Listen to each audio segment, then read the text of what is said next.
En général, ce qui arrive lorsque la surconfiance concerne la compétence, les gens qui ont peu de compétences mais qui ont une confiance en eux énorme, c'est parce qu'ils ont une attitude beaucoup plus solide vis-à-vis des autres. Quelqu'un qui a une confiance en lui, en qui concerne les attitudes et la personnalité, qui est forte, il va développer une sorte de confiance ou de surconfiance, même s'il n'a pas les compétences nécessaires. Parce que ce qui se passe, ces genres de personnes, par rapport à leur domaine, ils vont regarder la partie visible de l'iceberg. Et puisqu'ils ont une partie de la partie visible de l'iceberg, donc dans leur domaine, malheureusement, ils n'ont pas une vision globale de l'ensemble et leur système de mesure est déjà biaisé à la base. Ils vont se croire les plus intelligents, les plus compétents, mais malheureusement, ce n'est pas le cas lorsqu'on va regarder dans les faits.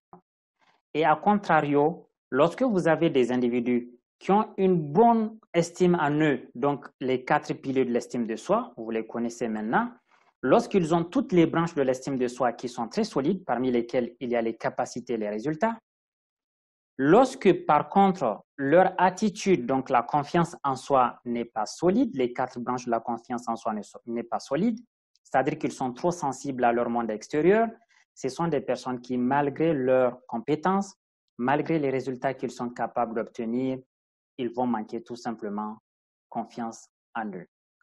Et ça arrive parce que dans la plupart des cas, ces genres de personnes regardent l'iceberg pratiquement dans sa totalité. Ils sont tellement compétents qu'ils voient l'image totale. Et lorsqu'ils regardent l'image totale, ils relativisent leurs compétences, ils relativisent leurs résultats. Et le fait qu'ils n'ont pas développé la partie de la confiance en soi, ils n'ont que la partie de l'estime de soi, malheureusement, ça va leur créer des doutes. Ce sont des gens qui vont hésiter, ce sont des gens qui vont peut-être même s'effacer malgré leurs compétences, malgré ce qu'ils peuvent apporter dans leur société. Et c'est ce qu'on appelle souvent le syndrome de l'imposteur. Le syndrome de l'imposteur, c'est toutes ces personnes qui pensent que, en réalité, ils ne méritent même pas là où ils sont.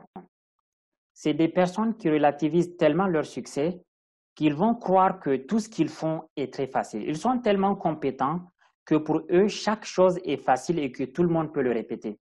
Et sauf que ce n'est pas le cas. Pour eux, c'est très facile parce qu'ils sont très intelligents, très compétents, mais le fait qu'ils n'aient pas travaillé la partie de la confiance en soi, donc ils sont trop sensibles à l'environnement extérieur, fait que malheureusement, ils souffrent de ce syndrome.